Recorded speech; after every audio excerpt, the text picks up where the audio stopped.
மக்கள் அனைவருக்கும் வணக்கம். நான் விக்னேஷ் வினோத். இன்றைக்கி 17வது சட்டப்பேரவை நடந்திருக்குது. இதில் என்னென்னா, கவர்னர் ஆல் ஓவர் ஒரு 30-35 நிமிஷம் பேசியிருப்பாங்க. அதே மாதிரி சிடிஎஸ் பிரபாகர் அவரும் அப்படியே டிரான்ஸ்லேட் பண்ணி உரையாற்றினாங்க. அதே டயத்துக்கு ஒரு 30-35 நிமிஷம் அப்படியே டிரான்ஸ்லேட் தானே. அப்படிங்கும்போது என்ன ஒன்று, அவங்க இந்த ஒரு மாதத்தில் என்ன நடந்தது, என்ன மாதிரி பண்ணாங்க. விஜய் சார் தமிழக முதல்வர் 2 தடவை டெல்லி போயிட்டு வந்தது, போன வட்டம் நித்தி ஆய்வு கூட்டத்துக்கு டெல்லி போயிட்டு வந்தது, என்ன பண்ணாங்க, இதை தான் சொல்லியிருக்கிறேன். வேறு ஒன்றும் பெருசாலாம் ஒன்றும் அதில்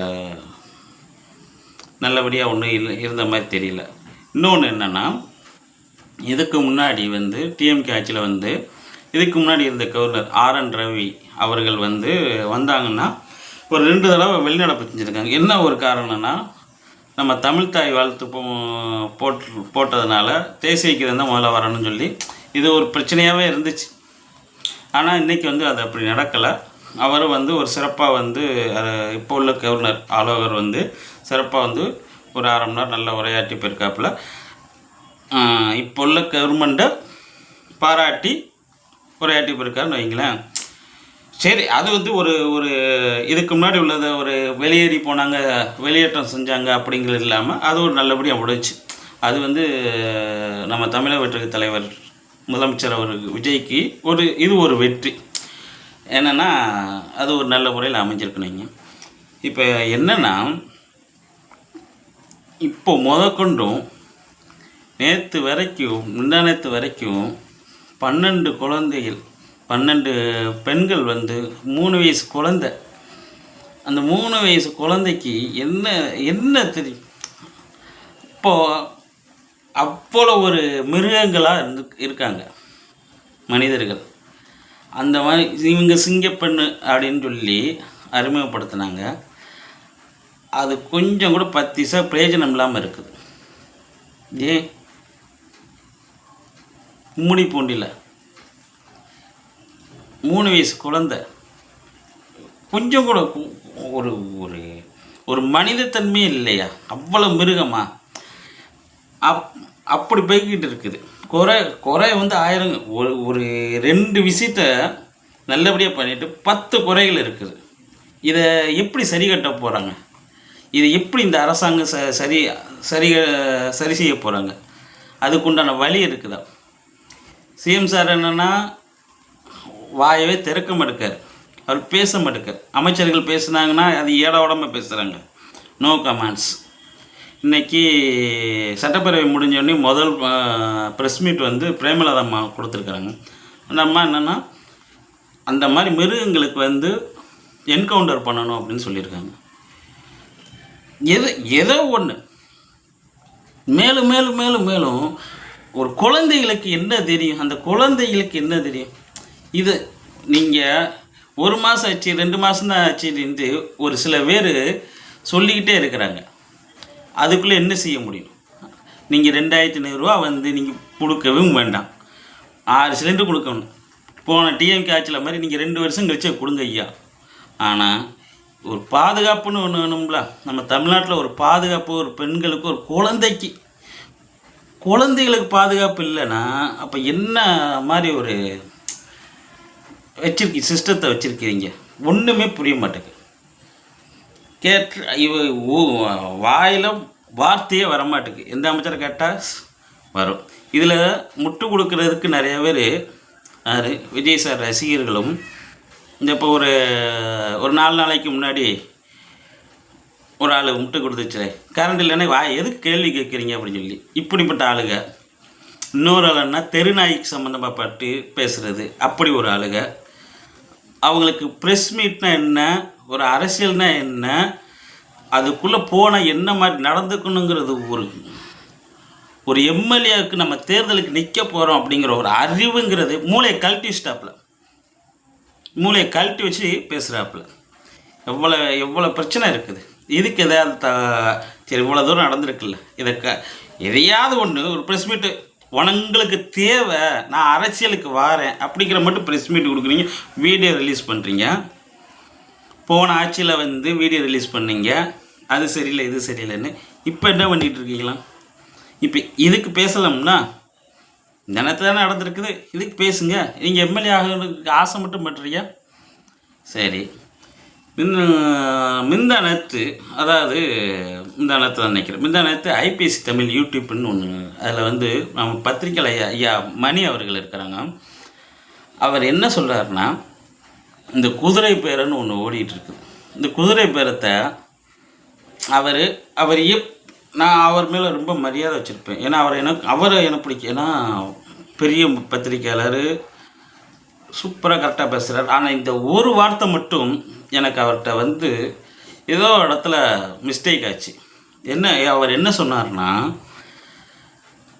குதிரைப்பேர் நடந்துக்கு இதுக்கு முன்னாடி டிஎம்கே ஆட்சியை அவர் சொல்கிறாரு. என்ன சொல்கிறாருன்னா, நீங்கள் பன்னீர்செல்வத்தை அவங்கள கூப்பிட்டு போனீங்க, செஞ்சீங்க, அப்போ நீங்கள் மட்டும் செய்யும்போது அப்போ இது என்ன தவறு என்ன இருக்குது அப்படிங்கிற மாதிரி ஒரு கேள்வி வச்சுருந்தார். சரி, அந்த கேள்வியை நான் மணிசார்ட்டே வைக்கிறேன். நான் ஐயா மணி ஐயாட்டே நான் வைக்கிறேன். பத்திரிக்கையாளர், மூத்த பத்திரிக்கையாளர் மணி ஐயாட்டே சொல்கிறேன். அவங்க மாற்று தானே வந்திருக்கிறாங்க, அவங்க நல்ல தூய சக்தி தானே வந்திருக்காங்க. அந்த தூய சக்தி அதை அவங்க செஞ்சதை இவங்களும் செஞ்சாங்கன்னா, இவங்க செஞ்சதை நீங்கள் என்ன குறை கண்டுபிடிச்சிங்க அப்படின்னு சொல்லி கேள்வி கேட்குறீங்க. அவங்க செஞ்சதை இவங்க செஞ்சாங்கன்னா அப்போ அவங்களும் இவங்களும் ஒன்று தானே, ரெண்டுத்துக்கு வித்தியாசம் எதுவுமே இல்லையே. சொல்லுங்க மணி ஐயா அதை பார்த்தாருன்னா ஓகே, அதுக்கு உண்டான பதில் அவர் என்ன சொல்கிறான்னு தெரில. அது அவர்கிட்ட உண்மைக்கு நான் நேரடியாக பார்த்து அந்த இதுக்கெல்லாம் கேள்வி கேட்கணும்னு நினைக்கிறேன். நான் அவங்களையும் இவங்களையும் ஒப்பிட்டோன்னா அப்போ மாற்று சக்தியாக வந்தவங்களுக்கு என்ன ஒரு இது இருக்குது? அப்போ ரெண்டு பேருமே ஒன்று தானே, அவங்களும் திராவிடம் இவங்களும் திராவிடம். இன்னொன்று யோசிச்சிங்க பாருங்களேன், டிவிகே டிஎம்கே, இதில் டிவிகே இந்த 3 ஸ்பெல்லிங்கு டிஎம்கே. அப்போ ஃபஸ்ட்டு உள்ள லெட்ரு வந்து மட்டும் டீயில் வந்து வேறுபாடு ஒன்று உண்டு, ப்ளஸ் கழகம் லாஸ்ட்டில் பார்த்தீங்கன்னா கே. தமிழக வெற்றி கழகம், திராவிட முன்னேற்ற கழகம், இதில் என்ன ஒரு வேறுபாடு இருக்குதுன்னு கொஞ்சம் நீங்கள் முடிவு பண்ணிக்கோங்க. ரெண்டுமே என்னை பொறுத்தளவுக்கு இது ஒன்றா தான் இருக்கிற மாதிரி தெரியுது. இன்னொன்று என்னென்னா, அவங்க செஞ்ச தப்பை நீங்கள் சரின்னு சொல்கிறீங்கள, அது எந்த அளவுக்கு நீங்கள் அவங்க செய்ய அவங்களுடைய கம்பேரிட்டிவும் எனக்கு தெரிஞ்ச அளவுக்கு ரசிகர்கள் பண்ணுறாங்க. தமிழக வெற்றி கழக தொண்டர்கள் பண்ணுறாங்கன்னா அவங்க சப்போர்ட்டாக பேசுகிறாங்க, ரைட்டு. ஐயா மூத்த பத்திரிகையாளர் மணி ஐயா அவர்கள் இதை கம்பேர் பண்ணி இப்படி பேசும்போது அது எப்படி இருக்குது சொல்லுங்கள் பார்ப்போம். அப்போ எந்த மாற்றமே இல்லைல்ல. மாற்றம்னு வந்தோம்னா அது எதுவுமே செய்யாதானே. 108 தான் வந்திருக்குது, சரி சமாளிக்கலாம். டிஎம்கே கட்சியிலேருந்து எடுத்தீங்க, ஏடிஎம்கே கட்சியிலேருந்து எடுத்துக்கிட்டு இருக்கிறீங்க, கேட்டால் அவங்களா வாராங்கன்னு சொல்லிக்கிறீங்க. ஆனால் வரலாறு கொஞ்சம் திருப்பி பார்த்தோன்னு வச்சுக்கோங்களேன். நம்ம எம்ஜிஆர் ஐயா அவர் தான் அவர் சின்ன வயசில் அவருடைய வரலாறுலாம் பெருசு, ஷார்ட்டாக முடிச்சிடுறேன்.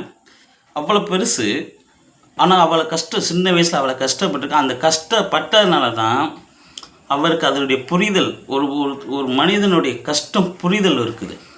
அவர் வள்ளல்னு பேர் எடுத்தவர், சரிங்களா. ஒரு இடத்துல அவர் சொன்னது, எம்ஜிஆர் ஐயா சொன்னது என்னென்னா, இடைத்தேர்தல் வருதுன்னா அந்த இடைத்தேர்தல் வெட்டிய மக்கள் வரி பணம் வீணடிக்கக்கூடாது அப்படி சொல்லி, எந்த கட்சியில் இருந்து ஏதோ ஒரு தடங்களாகி இடைத்தேர்தல் வருதுன்னா அதே கட்சிக்கு இன்னும் வேறு அப்படி எம்எல்ஏ அவங்களுக்கே கொடுத்துருங்க, வெட்டிய மக்கள் வரி பணம் போகக்கூடாது அப்படின்னு சொல்லி சொல்லுவார், சரிங்களா. இது அப்படி சீமானண்ணன் எடுப்போம். சீமானண்ணன் என்ன சொல்லியிருக்காருன்னா, சீமானண்ணன் மறுபடி இடைத்தேர்தல் வச்சு அவர் வந்து வேறு ஒரு விதமாக சொல்லுவார். ஆனால் அதுவும் நல்லா தான் இருக்கும். என்ன சொல்லுவாருன்னா, இடைத்தேர்தல் வருதுன்னா அதுக்கடுத்து இப்போ 30,000 ஓட்டு வாங்கி ஜெயிச்சிருக்காருன்னா அதுக்கடுத்து 29,000 ஓட்டு, ஒரு 1000 ஓட்டுலையோ 28,000 ஓட்டு 2,000 ஓட்டில் தோற்றுருப்பில் அவரை எம்எல்ஏ கொண்டு வாங்க. யாருன்னு பார்த்து எந்த கட்சிக்காரங்களோ யாரோ இருக்கட்டும், அடுத்தபடி அவரை எம்எல்ஏ கொண்டு வாங்க. எதுக்கு வரிப்பணம், மக்கள் வரிப்பணம் இப்போ காலியாகுது அப்படின்ட்டு ஒன்று இருக்குது. அப்போது அவ்வளோ பெரிய சிந்தனையாளர்கள்லாம் இப்போ சிம்மானெல்லாம் சொல்ல முடியாது. ஏன்னா அவரெல்லாம் அவ்வளோ ஒரு பிள்ளைண்டாக இருக்கார். பட் ஆனால் அவருடைய போராத காலமோ என்னமோ தெரியல, எதுவுமே செட் ஆக மாட்டேக்கு. அவருக்கு எதுவுமே செட் ஆகாமல் அவர் மேலே ஒரு சில குறைகள் இருக்குது, சில தப்புகள்லாம் இருக்குது. அவர் தான் மாற்றிக்கணும். அதெல்லாம் ஒன்றுமே செய்ய முடியாது. அப்போது இந்த இதை இன்னொரு விஷயம் உங்களுக்கு சொல்கிறேன். என்னென்னா, இப்போ தமிழகத்தை முதலமைச்சர் என்ன பண்ணிகிட்ருக்காருன்னா, அவருக்கு தெரிஞ்சு நடக்குதா தெரியாமல் நடக்குதான்னு தெரியல. ஆனால் ஒன்று, அவர் ஒரு மாதத்தில் இதெல்லாம் எப்படி செய்ய முடியும்ன்ட்டு கேட்குறாங்கள, அவர் கூட இருக்கிறவங்க, அவர் மேலே பற்று வச்சுருக்காங்க, அவங்க ரசிகராக வச்சுருக்காங்க, அவங்க தொண்டர்களுக்கு. இப்போ சொல்கிறேன், இந்த ஒரு மாதத்தில் என்ன செய்ய முடியும்னு கேட்குறீங்கல்ல, இவ்வளோ நடந்திருக்கு, இவ்வளோ பாலியல் வன்கொடுமை நடந்திருக்குது, ஏகப்பட்ட விஷயங்கள் நடந்திருக்குது, மின்சார தடை இருக்குது, அதாவது தவறுகள் சொல்லிக்கிட்டே போய்கிட்டே இருக்கலாம், நிறையா இருக்குது, சரிங்களா. ஆனால் ஒரே ஒரு விஷயத்தில் மட்டும் இந்த ஒரு மாதத்தில் ஒரு முழு அரசியல்வாதியாக நடந்துக்கிட்டு இருக்கார் தமிழக முதல்வர். எப்படின்னா, 108 சீட்டு காங்கிரஸ் உள்ளே வந்தாங்க, விசிகா உள்ளே வந்தாங்க, லெஃப்ட் ரைட்டு உள்ளே வந்தாங்க, ஐயூமல் கட்சி முஸ்லீம் அவங்க உள்ளே வந்தாங்க. இதில் அவங்களுக்கு அமைச்சர் பதவி கொடுத்து காங்கிரஸ் சுத்தமாக அப்படியே உள்ளே போயிட்டாங்க. அடுத்து 2031 மறுபடியும் தேர்தல் வந்தவங்க கூட டிஎம்கேக்கு பக்கம் போகிறாங்களான்னு தெரியல, அப்படியே வந்துட்டாங்க. இப்போ ஒரு பக்கம் டிஎம்கேலேருந்து அப்படியே எடுத்துக்கிட்டாங்க ஆட்சி அமைக்கிறதுக்கு. ஆனால் வேறு வழியில் ரைட், ஓகே. அதே மாதிரி ஏடிஎம்கேலேருந்து 5 எம்எல்ஏ இப்போ ராஜினாமா பண்ணிட்டாங்க. நம்ம எம்ஆர் விஜயபாஸ்கரை சேர்த்து இப்போ 5 தொகுதியில் மறுபடியும் இடைத்தேர்தல் வருது. அப்போ இந்த ஒரு மாதத்தில் டயம் கொடுங்கன்னு கேட்குறாங்கல்ல. அப்போ இந்த அரசியல்வாதியோட மோசமாக ஒரு வேலையை டிஎம்கேலேருந்து ஒரு பக்கத்தில் இழுத்துக்கிட்டீங்க, ஏடிஎம்கேலேருந்து ஒரு பக்கத்தில் இழுத்துக்கிட்டீங்க. ஏடிஎம்கே இப்போ எடப்பாடி ஐயா என்ன பண்ணுறாருன்னு தெரியல. ஆனால் 2 பக்கத்தையும் ஒன்று சேர ஒரு பக்கத்தில் ஆதரவுங்க பேரில் எடுத்துக்கிட்டீங்க, இன்னொரு பக்கத்தில் பேருங்கிற பேரில் எடுத்துக்கிட்டீங்க. அப்போ அந்த ஒரு மாதத்தில் இந்த அரசியல்வாதிங்கிறத மட்டும் எப்படி கற்றுக்கிட்டீங்க? இது தமிழக வெற்றித்தலைவர் முதலமைச்சர் ஐயா அவர்களுக்கு இல்லை, அவர் மேலே பற்று வச்சுருக்கவங்களுக்கு, அவர் மேலே ரசிகராக இருக்கிறவங்களுக்கு, அவங்க தொண்டர்களுக்கு, அவங்ககிட்ட கேட்குறேன் நான், சொல்லுங்கள். அப்போ இதை மட்டும் நீங்கள் செய்கிறீங்க. ஒரு அரசியல்வாதி மாதிரி அரசியல்வாதியாகவே மாறிட்டீங்க. இருந்திருக்கு, இதுக்கு முன்னாடி இருந்திருக்கு, இல்லைன்னு சொல்லலை. ஒரு தேர்தல் வரும்போது இங்கிட்டு உள்ள கட்சிக்காரங்க இங்கிட்டு இழுப்பாங்க, இங்கிட்டு உள்ள கட்சிக்காரங்க இங்கிட்டு இழுப்பாங்க. இதுக்கு முன்னாடி நடந்திருக்கு, அது இல்லைன்னு சொல்ல முடியாது. ஆனால் இந்த ஒரு மாதத்தில் நீங்கள் அவங்க 50 வருஷமாக செஞ்ச வேலையை நீங்கள் இந்த ஒரு மாதத்தில் செஞ்சுக்கிட்டு இருக்கீங்களா? அப்போ நீங்கள் நல்லது பண்ணுறதுக்கு மட்டும் சில விஷயங்கள் எடுக்கிறதுக்கு மட்டும் டைம் கேட்டீங்கன்னா, அதுவும் அதையாவது பரவாயில்ல ஏற்றுக்கலாம். சரி, உள்ளே புதுசாக போயிருக்காங்களேன்னு சொல்லி, புதுசாக எங்கே போக எல்லாம் அப்படி தான் இருக்குது, உள்ளே போயிருக்காங்கன்னு சொல்லி போயிருக்காங்க. அதையும் பாருங்கள், ஒன்றுமே சரி நல்லது பண்ணலாங்கன்னுலாம் கிடையவே கிடையாது. எல்லாமே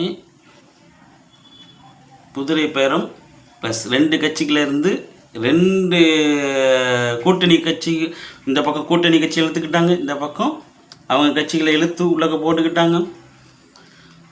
அப்போ என்ன நடக்குது? ஒவ்வொரு நாளும் இந்த அரசியலை பார்க்கும்போது ஒவ்வொரு நாளும் ஒவ்வொரு புதுசாக இருக்குது. அப்போ எவ்வளோ பெரிய அரசியல்வாதியாக மாறியிருக்காங்க தமிழக வெற்றி கழகத்தை சேர்ந்தவங்க, மிகப்பெரிய அரசியல்வாதிங்க இந்த ஒரு மாதத்தில். இந்த ஒரு மாதத்தில் நடந்ததுன்னா மிகப்பெரிய அரசியல்வாதி. இந்த 50 வருஷம் ஆண்டவங்களோட தூக்கி சாப்பிட்டாங்கன்னு தான் சொல்லணும். வேறு என்ன சொல்ல? பார்ப்போம், இன்னொரு நாள் சந்திப்போம். நன்றி, வணக்கம்.